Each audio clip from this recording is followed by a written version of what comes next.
I'll be doing a presentation on NAPAMS, NAPAMS for registration and renewal of products.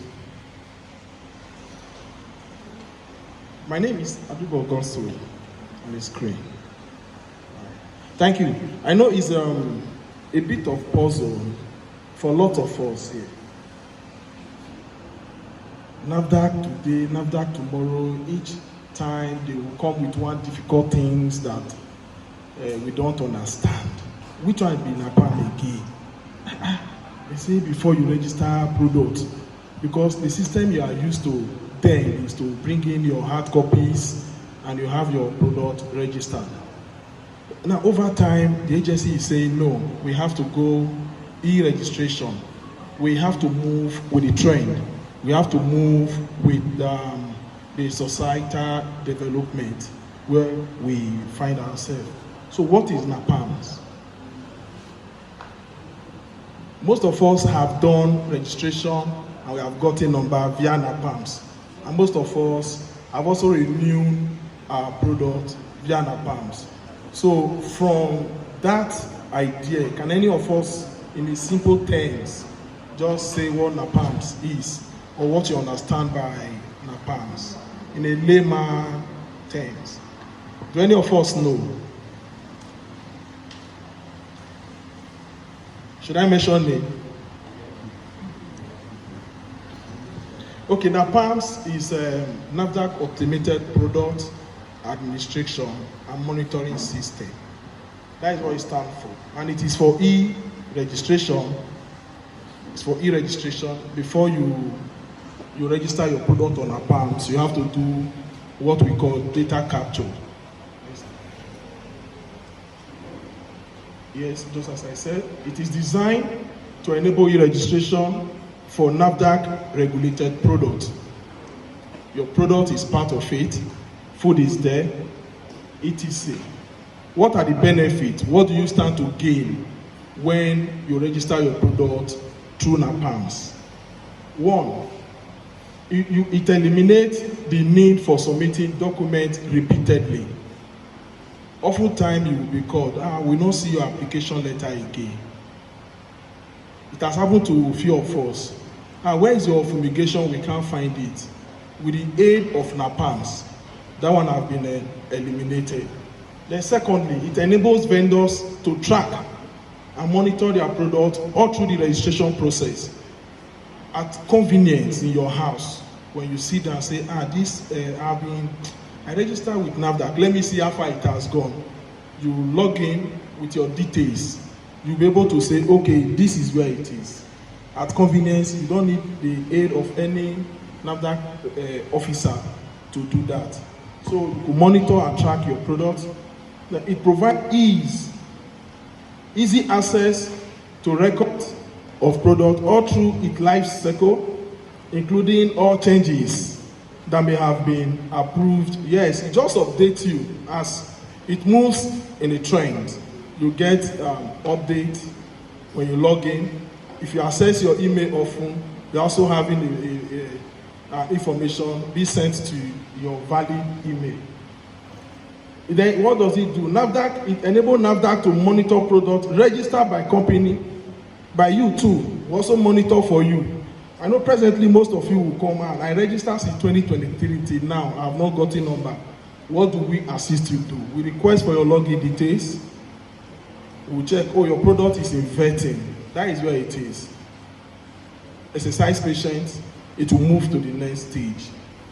Thank you. Then what are the key points to note? The process of registration on NAPAM is classified into two categories. And what is even the website? See, NAPAMS is www.napams.org. The NAPAMS is NAPAMS. Please, I will even want you to write if you are having your, it's as simple as ABC. That is even the beginning. It's NAPAMS.org. So it's of two categories. You have the new registration. Then we have data capture. Note, information supply for category 2 are further divided into two, and they are client and company information, Product information. All documents to be uploaded must be in PDF format and not more than 500 KB. So what it means is that if you scan your product, either with your phone or the business center, you do a reduction to ensure that it's not exceeding 500 KB. All images should be in JPEG. The image is your label. So if you scan all your document, including the label, the document like fumigation, medicals will be in PDF, while your label will be in JPEG. Am I speaking in Latin? Okay. So say yes. No. We have to go and enroll for computer class, at least at the elementary level. How do I access NAPAMS? I have stated that it's on the board, napams.org. Note, if you are a first timer, you will create an account. You log in with your usual name and a password if you are already existing. But the first thing you do is to create an account. That is why most of you that have met few of us, we said a valid email account is number one prerequisite. All of us should have a valid email account. When you create that account, you keep your password. That your password is your good morning to NAFDAC. We say hello, hi. That is your password to NAPAMS. That is the only medium through which we communicate with you. If you don't have your password, you will not be able to access your. So if you are the first time user, you create an account, as I have said, then you follow the registration process step by step by providing all relevant documents. So let me go a bit practical. You have your email by your side. Then the next thing that is mandatory will be your TIN, tax identification number. That tax identification number, we require it, but it is domiciled with Federal Inland Revenue, FIROS. Most of us uses registered company.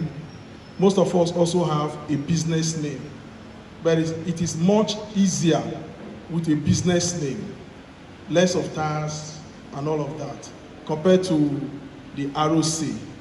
Now, some of us are having difficulties in validating our TIN.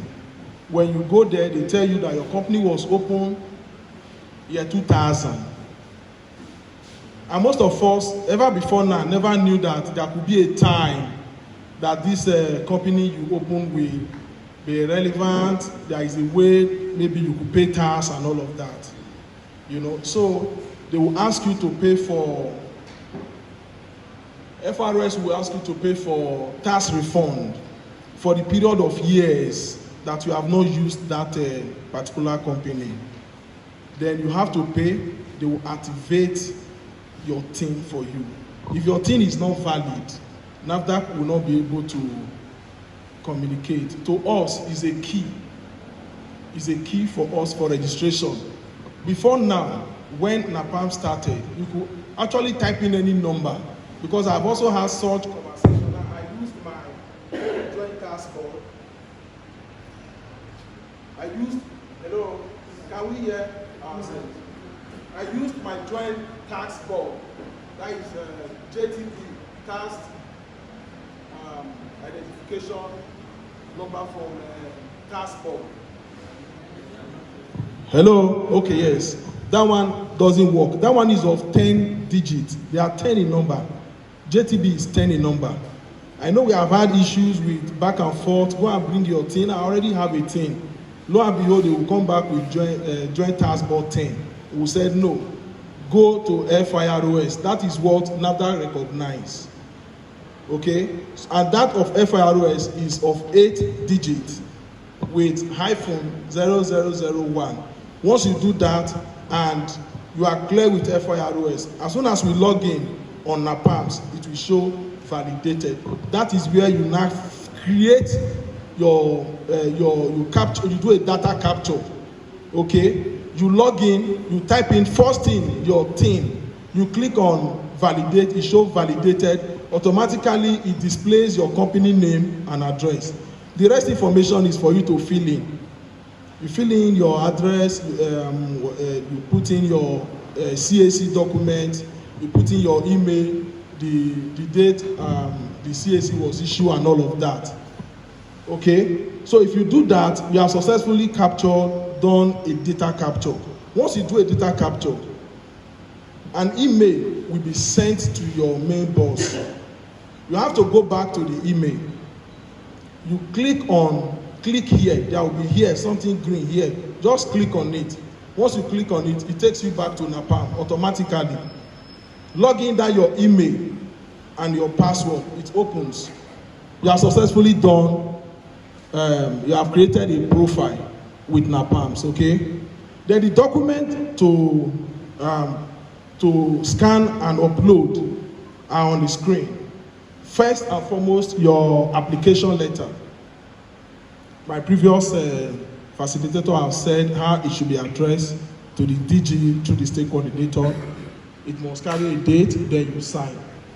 Then the factory's location address, packaging material, pack sizes, then your GPRS location coordinate.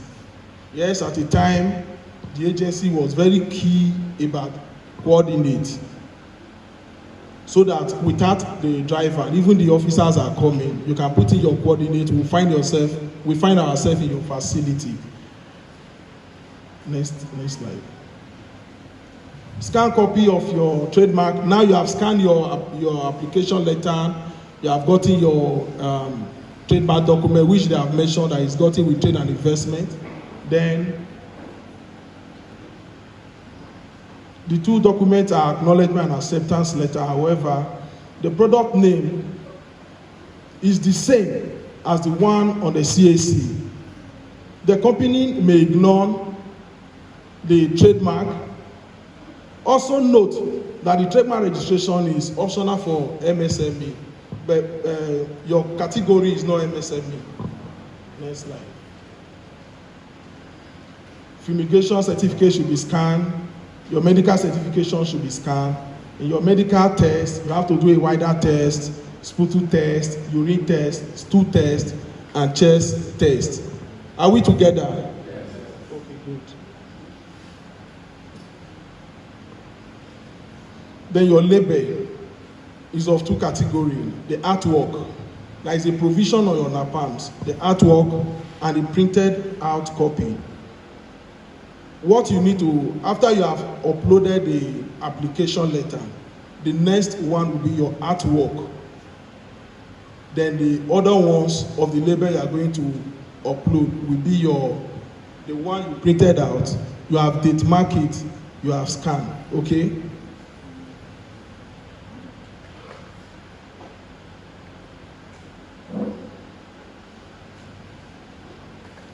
Next slide.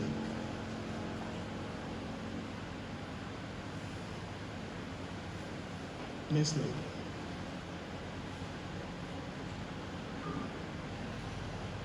Okay, back to how to register. This is what we have been discussing. How to register on NAPAMS.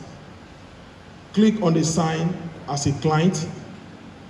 Click on the link button. If you are new, these things are very simple. How I wish I can do a practical one for us.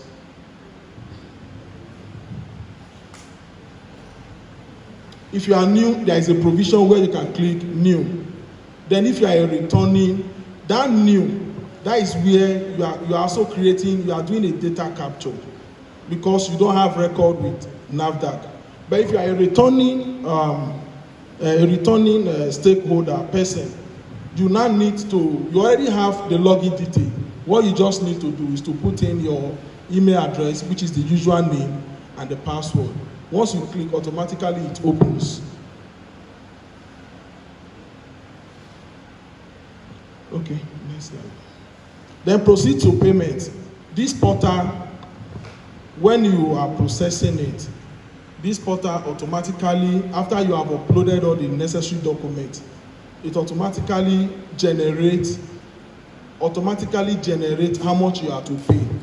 Some of us will call me. Okay, presently now, for late renewal, the sanction for late renewal is 100, ideally is 168,000. Okay, first quarter of this year, it was zero. The DGD agency gave a zero sanction. If your license have expired, come and register. Then this quarter we are now, there are some percentage discounts. As against 168, presently is 101,000 thereabout. So throughout this year, you'll be enjoying this benefit of waiver for your late renewal. So automatically it pops up. Then you can pay with your card. You can generate the triple arrow there. Once it pops up, the medium to pay is also displayed. If you want to pay with your card, is there. If you want to pay using your remitter, is there. And once you are giving that remitter, you can take it to the bank. When you fill in that remitter and fill in the essence while you are making your payment, they will pay and give you a teller. You bring the teller to the office. Then the account will generate receipt and give you. You will now scan that receipt and upload on NAPAMS. Then NAPAMS will generate NAFDAC receipt and give you. Print the receipt of payment and attach to the copies of document uploaded online and bring to the state office for scheduling of inspection. Next slide. A team of inspecting officers will then arrange for inspection physically.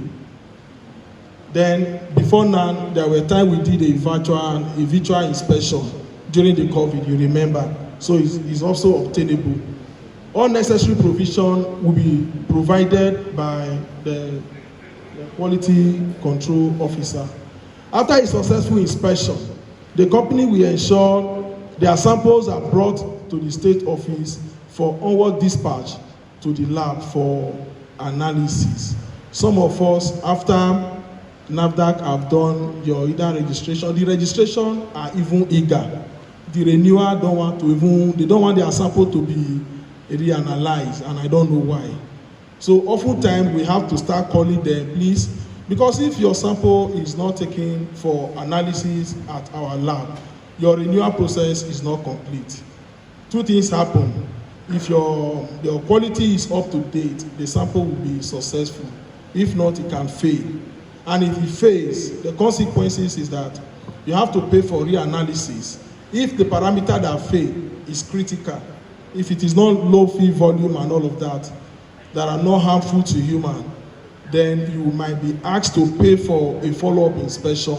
Then you come up with a kappa, what you have done. If your own fail, nitrite. What are the possible causes? Is it that your septic tank is very close to your borehole? What introduced nitrite to your...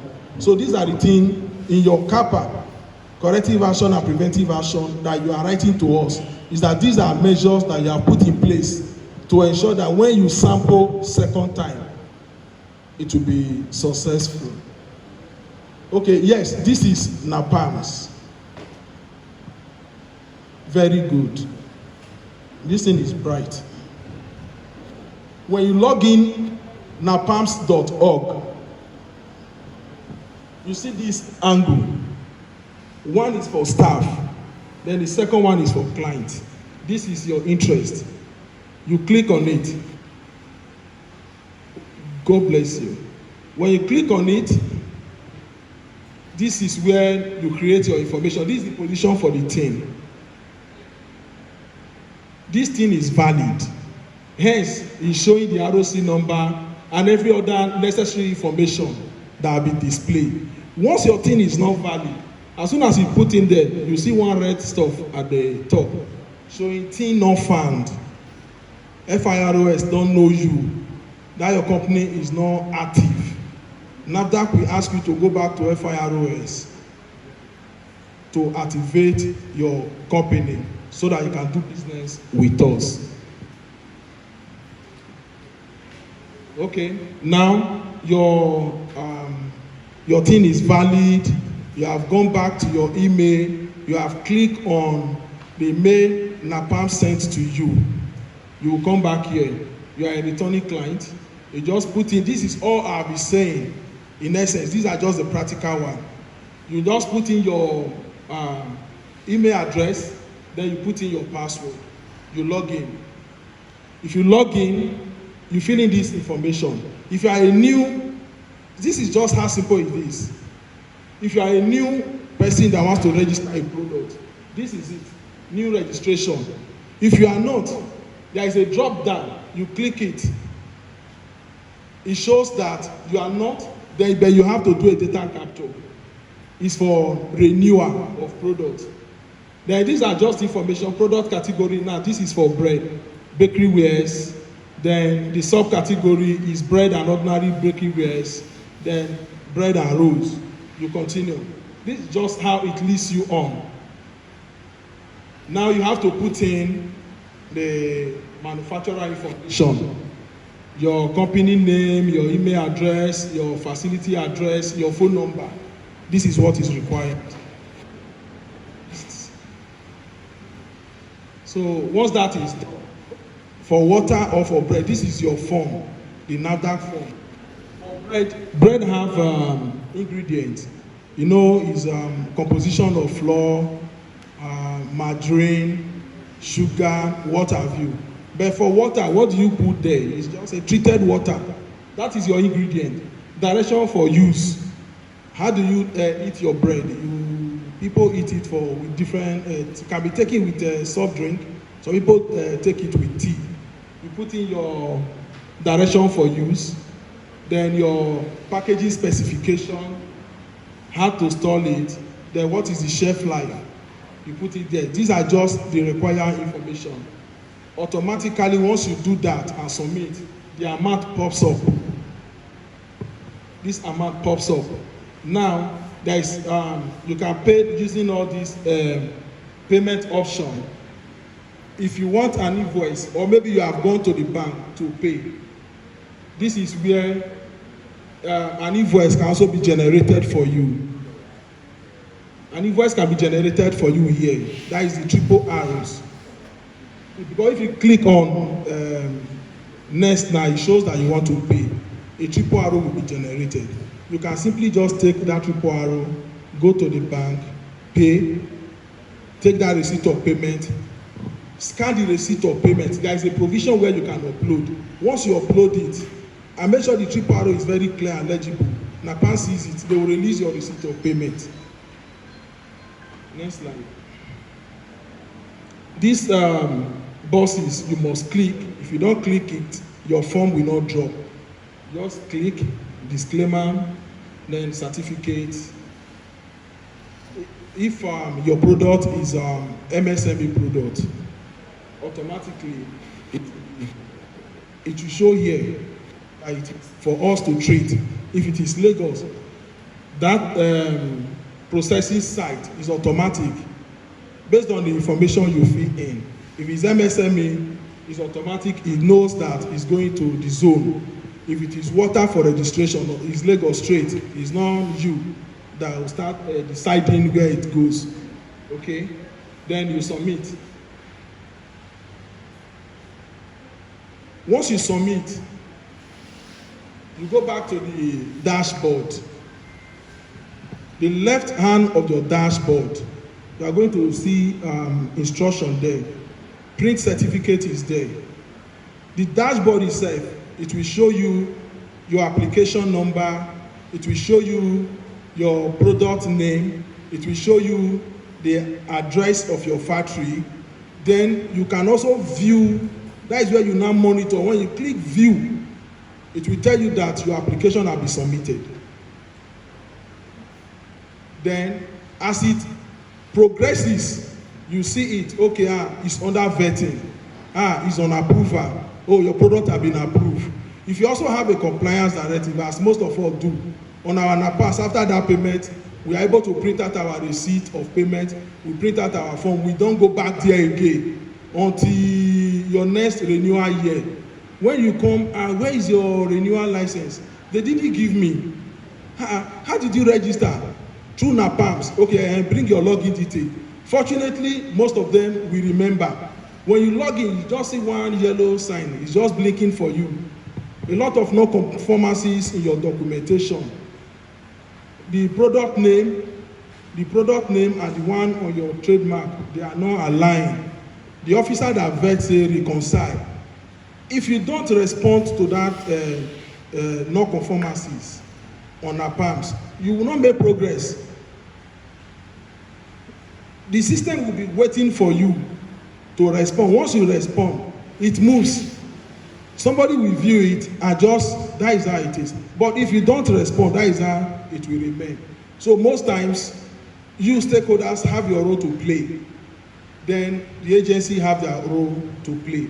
The way it is now, there is a provision where you schedule your inspection. After you have done your first payment, for what are now 56 some fraction, then you wait, they will vet your document and drop your inspection invoice. When they drop your inspection invoice, you pay for your inspection, which is 32 some fraction. You have to go and choose a date. Schedule yourself for inspection. If you don't schedule yourself for inspection, the agency will not see you in their system. You are the one now, you just padlock yourself, kind of. Then most of them will come, I have not been registered, I don't have number. Okay, come now, bring it. We'll just go there, schedule inspection, we discover that it's blinking. They are waiting for you. As soon as you click schedule inspection, it goes to the state coordinator's card. The state coordinator immediately assigns to officers to go and do their inspection. Did it make any meaning to us at all? But there is a little confusion. If there is any confusion, maybe in the course of your question and answer, you let us know. In conclusion, I encourage you all to understand this process, key into it, and use it. If you encounter any issues, please, our door is always open wide. We'll put you through. Thank you very much.